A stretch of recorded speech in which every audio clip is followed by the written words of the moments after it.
खजुआ block प्रमुख जो है महिला हैं, उनको आना चाहिए, लेकिन किसी कारणवश नहीं आए, उनके प्रतिनिधि आए हैं। लेकिन चूंकि अशिक्षित अब ज़्यादा पढ़ी लिखी नहीं है, तो इसी उसमें किया जा रहा है कि महिलाओं को शिक्षित जानकारी होना दे दूं, वो जो ग्रेजुएट हैं, वो पढ़ी लिखी भी हैं, ग्रेजुएट भी हैं। एक लड़की को आप पढ़ाते हैं तो आप एक परिवार को लगता है कि शिक्षित अगर लड़कियां पीछे हैं तो कहीं ना कहीं मात्र सत्ता भी उनके राहुल पीछे आंधी है। आपके साथ अभी हम मौजूद हैं फतेहपुर जनपद के खजुआ पर इसलिए आए हुए हैं। यहाँ पर किसान मजदूर युवा शक्ति जो संगठन है, उस संगठन ने अपने क्षेत्र के या जो कह लें आपकी लगभग जनपद भर से लोगों को इकट्ठा करने का प्रयास किया है।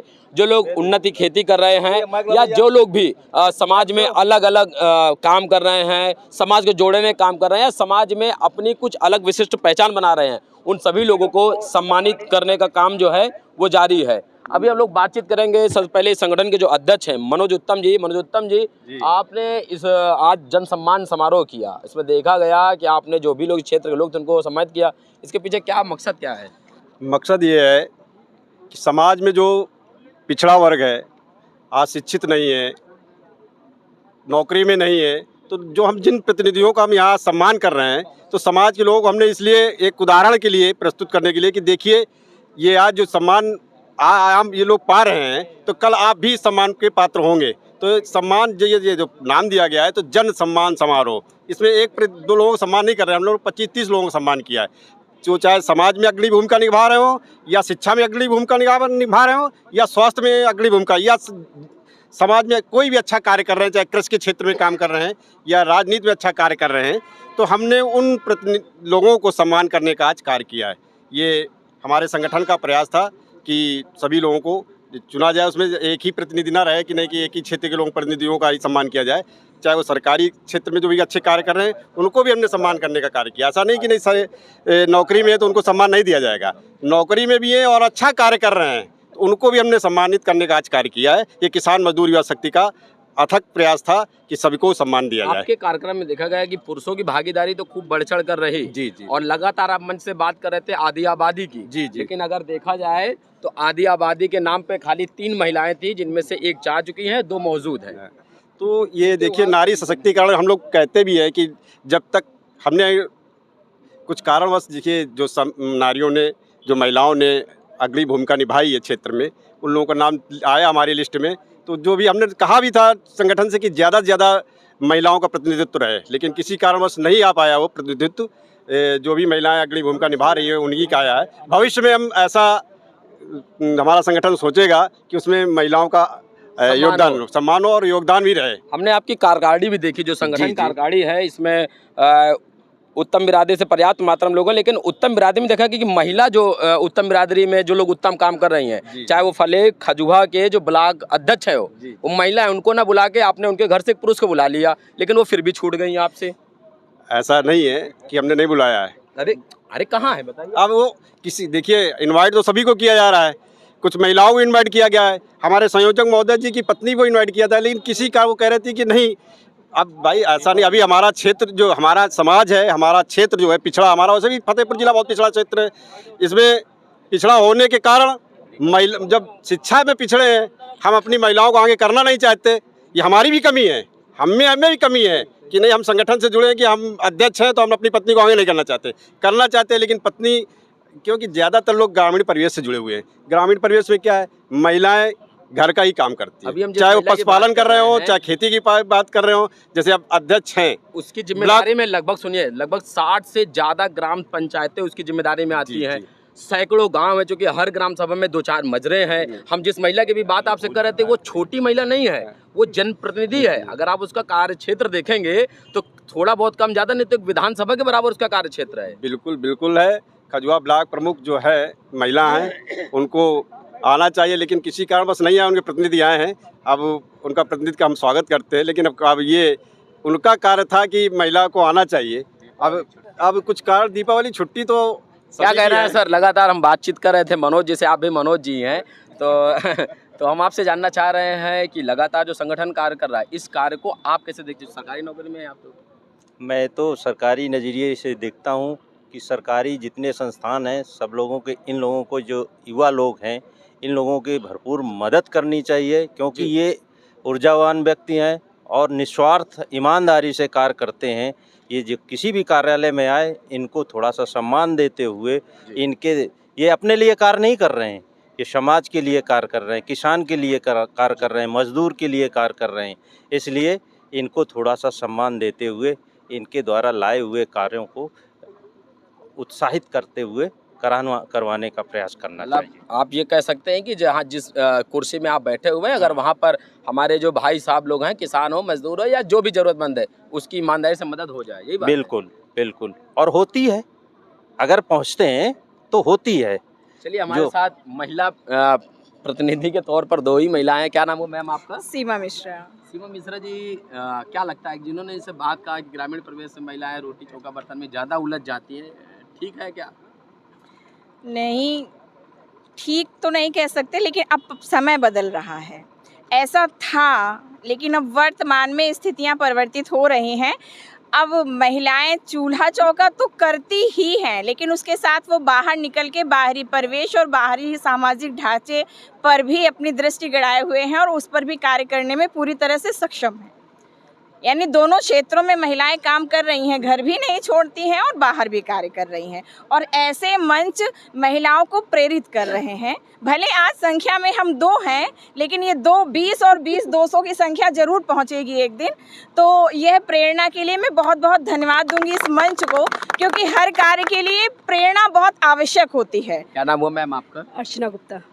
अर्चना जी, आप किस क्षेत्र में बेहतर काम कर रहे हैं? शिक्षा के क्षेत्र में सर। वाह, जरूरी है।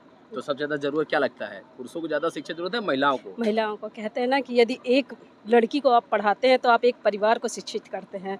तो हम लोगों का मतलब लड़कियों को तो पढ़ाना है ही है, लेकिन वही है ना कि समता लाने का है, ना कि समानता लाने का है। इक्विटी लाते हैं हम, ना कि इक्वलिटी।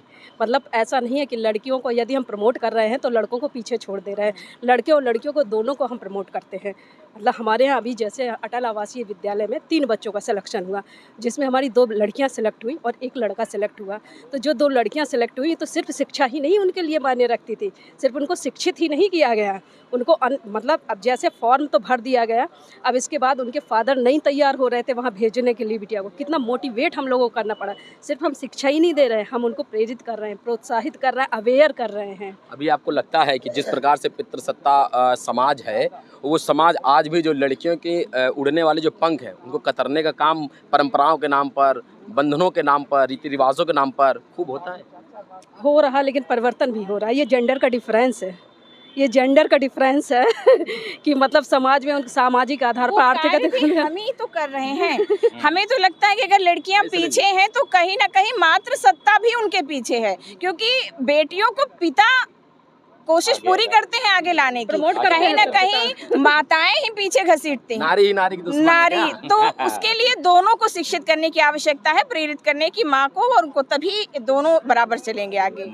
आज इस मंच के माध्यम से एक और वास्तविकता में जो अपने आप को विशिष्ट है, जो सबसे महत्वपूर्ण चीज़ ये है कि इनका जो रिकॉर्ड है वो एक बार नहीं 5 कलाकृतियाँ इनकी ऐसी हैं जिन्होंने वर्ल्ड रिकॉर्ड दर्ज किया है। और हमारे ही क्षेत्र से, हमारे ही गांव घर से हैं शैलेंद्र उत्तम जी, और कैलिफोर्निया ने इनको तो मानद उपाधि भी दी हुई है। तब से अपना नाम क्या गए, डॉक्टर शैलेंद्र उत्तम लगा रहे हैं। उत्तम जी, कैसा लगा आपको इस मंच पर आने के बाद? मैं इस मंच से बहुत पहले से जुड़ा हूँ, तो जब भी मंच मुझे बुलाता है मैं ज़रूर आता हूँ। और इस मंच के द्वारा मैं चाहता हूँ कि समाज में एक क्रांति आए, वो हर क्षेत्र में, चाहे शिक्षा हो, स्वास्थ्य हो, रोजगार हो, इस मंच के द्वारा हर क्षेत्र में एक विकास की भावना का उदय हो, मैं ऐसा कामना करता हूँ। चलिए, बहुत धन्यवाद सर। दादा, क्या नाम हुआ आपका? आराम से दादा, आराम से। वेद प्रकाश वर्मा। वर्मा जी, पूरा इस कार्यक्रम को देख रहे हैं, आपके साथी हैं मनोज जी और तमाम सारे लोग हैं। संगठन काम है तो संगठन ही करेगा। कार्यक्रम कैसे देखते हैं? लगता है आपको कि जैसे आज महिलाओं की भागीदारी बहुत कम आई है, इनकी भागीदारी बढ़ना चाहिए? बिल्कुल बढ़ना चाहिए, बढ़ना चाहिए, और बढ़ने का प्रयास भी करते हैं, लेकिन अब चूँकि महिलाएं हैं भाई उतना नहीं खुल के आ पा रही हैं। इसी के प्रयास, यह मंच इसी का प्रयास कर रहा है कि महिलाओं की जो हिचक है या उनको दूर करके इनको मंचासीन किया जाए और इनको आगे बढ़ाया जाए। और इस दिशा में देखिए, सरकार हो चाहे सब लोग इसी दिशा में चिंतन कर रहे हैं। चूँकि जैसा बताया कि एक महिला को शिक्षित करने का मतलब एक परिवार शिक्षित हो गया। ठीक है ना। इस दिशा में काम तो हो ही रहा है। अब आगे 2 हैं, 2 के आगे बढ़ेगी तो सब कुछ होगा आगे। अब जो आपने बताया सुनीता उत्तम जी प्रमुख यहाँ की नहीं आई हैं, हम बात करेंगे उनके प्रतिनिधि नहीं जानेंगे। उसका भी एक कारण है। हाँ, चूँकि महिला सीट आ गई, उनको लड़ा दिया गया, लेकिन चूँकि शिक्षित अब ज़्यादा पढ़ी लिखी नहीं है, तो इसी उसमें किया जा रहा है कि महिलाओं को शिक्षित होना बहुत आवश्यक है। आपसे एक सवाल फिर इस मामले पर है। भारत में कई ऐसे राजनेता हैं, आपके यहाँ एक जागेश्वर जी थे, विधायक बने, मंत्री बने, इसके बाद आपके बांदा में ऐसे कई सारे लोग रहे हैं जो अनपढ़ लोग रहे हैं, जिन्होंने सत्ता चलाई और बेहतर चलाई है। तो आप शिक्षा का आधार सामाजिक समझ तो नहीं हो सकती ना? नहीं, शिक्षा का प्रभाव तो है। अरे तो नहीं, ऐसा नहीं अपना है। काम बेहतर किया ना। वो अलग बात है कि राजनीति में शिक्षा की पाबंदी नहीं है, लेकिन मैं इस युवा शक्ति मंच के माध्यम से आज पहली बार मुझे बुलाया गया है। मैं जरूर कहना चाहूँगा कि राजनीति में शिक्षा की पाबंदी होना आवश्यक है। शिक्षा हाँ, जरूरी है, बिल्कुल जरूरी है। शिक्षा तो सच में जरूरी है, हर क्षेत्र में जरूरी है। राजनीति में क्या, हर मामले में शिक्षा क्या होनी चाहिए, एमएलए की शिक्षा क्या होनी चाहिए, सांसद शिक्षा क्या होनी चाहिए, इस पर ये बहुत आवश्यक चीज़ है। लेकिन भारत की राजनीति में ऐसा नहीं है। अगर नहीं है तो इस सबके लिए इसकी आज़ादी है। और नागिन जी कैसे हैं आप? फाइन यार, बताइए। और राहुल भाई क्या हाल है? मैं बढ़िया हूँ। बताइए। अभी हम लोग आए, लगातार आपने देखा, आपको सम्मानित किया गया। क्या बिल्कुल, कहना है बिल्कुल। आपका? पहली चीज़ मैं यहाँ पे सुन रहा था कि भाभी मेरी नहीं आई यहाँ पे। आपने बताया, मैं आपको ये जानकारी दे दूँ, जी। भैया को भी जानकारी दे दूँ, वो जो ग्रेजुएट हैं, वो पढ़ी लिखी भी हैं, ग्रेजुएट भी हैं। आज जो है आज भैया दूज का त्यौहार है, वो अपने भाई को तिलक लगाने अपने गांव गई हैं, इसलिए मुझे यहाँ पे बुलाया गया। मैं उनकी जो है यहाँ जो है प्रतिनिधि बन के यहाँ पे आया।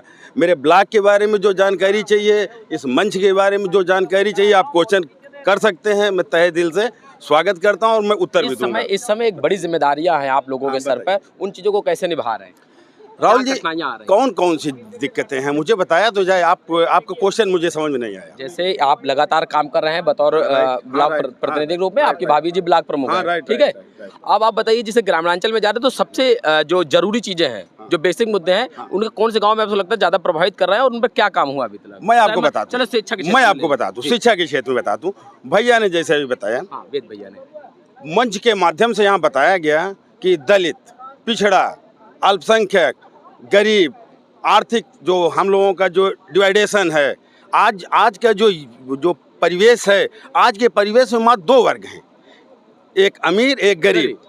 यहाँ पे कुर्मी, काछी, अहिर, गैड़िया, पंडित, ठाकुर, ये सब खत्म हो गया है ना, अकॉर्डिंग टू मी, जैसा मुझे लगता है। इस मंच के माध्यम से जितने वक्ता थे, उनके जो वक्तव्य थे, उनका जो सार मुझे जो समझ में आया, वो यही था कि हम सब लोगों को इकट्ठा होकर के एक सोच पैदा करनी चाहिए। अहम ब्रह्मास्मि, I am the divine flame, मैं ही ब्रह्म हूँ, एवरीथिंग इज पॉसिबल। कर्म करते चलो, लेकिन साथ में फल की भी इच्छा करो। ऐसा नहीं है कि कर्म करते चलो, फल की इच्छा ना करो। वो तो गीता में नहीं, कहते हैं मत करो, कुछ नहीं। तो गीता वाली बात झूठी है। मेरी एक बात सुनिएगा, हाँ जी। वो परिवेश अलग था। उस समय कहा गया है, वेदों पुराणों, वहाँ पे कहा गया बैलगाड़ी में चल रहे हैं जो है। एक minute please listen to me. अब उनका जो रथ है, वो घोड़ा उड़ रहा है। आपका जो आज का परिवेश है, जो वैज्ञानिक परिदृश्य है, उस समय श्री राम की जो तीर और होती थी, आज हमारी जो है अंतर्राष्ट्रीय मिसाइलें हैं, राइट। उस समय जो उनके जो ब्रह्मास्त्र होते हैं, हम लोगों का आज परमाणु बम है। समय के परिप्रेक्ष्य में चेंज होता है, बदलाव होता है।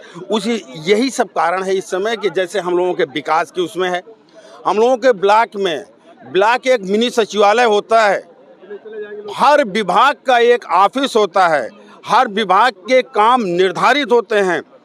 यदि आपको नियमता सिस्टम से चला जाए तो मुझे लगता है कि ब्लॉक के किसी भी व्यक्ति को तहसील और जिला जाने की आवश्यकता नहीं पड़ेगी। लेकिन हम लोग करते क्या हैं, बैक डोर से अयोध्या जाते हैं, मथुरा जाते हैं तो बैक डोर से वीवीआईपी गेट से एंट्री करते हैं, ताकि वहाँ पे हमें जो श्री केशव रामचंद्र जी हैं ना, वो ज़्यादा आशीर्वाद दें। नहीं मिलेगा, काम लगाने के बाद नहीं मिलेगा। कर्म प्रधान है। आप निस्वार्थ भाव से कर्म करते रहिए, आप देखिए फल की इच्छा आप कीजिए। ऐसा नहीं है मत कीजिए, आपको मिलेगा, निश्चित तौर पे मिलेगा। और बताइए और क्वेश्चन। चलिए आज तो इस कार्यक्रम पे हम लोग एक अलग से इस पर बातचीत कर लेंगे। धन्यवाद आनंद जी, आपको धन्यवाद। तो प्यारे दोस्तों, हमारे साथ कई सारे लोग जुड़े थे, लेकिन नागेंद्र जी ने जो गीता में एक बात श्री कृष्ण ने कही है कि कर्म करिए फल की चिंता मत करिए, इन्होंने इस बात को नकार दिया। इन्होंने कहा है कि कर्म करिए और फल की भी चिंता करिए, क्योंकि जब आपको फल की चिंता होगी तब हो सकता है आपके कर्म में और ज़्यादा शुद्धता आए, निखार आए। वीडियो जर्नलिस्ट पंकज के साथ मैं राहुल, आंधी एक्सप्रेस। धन्यवाद।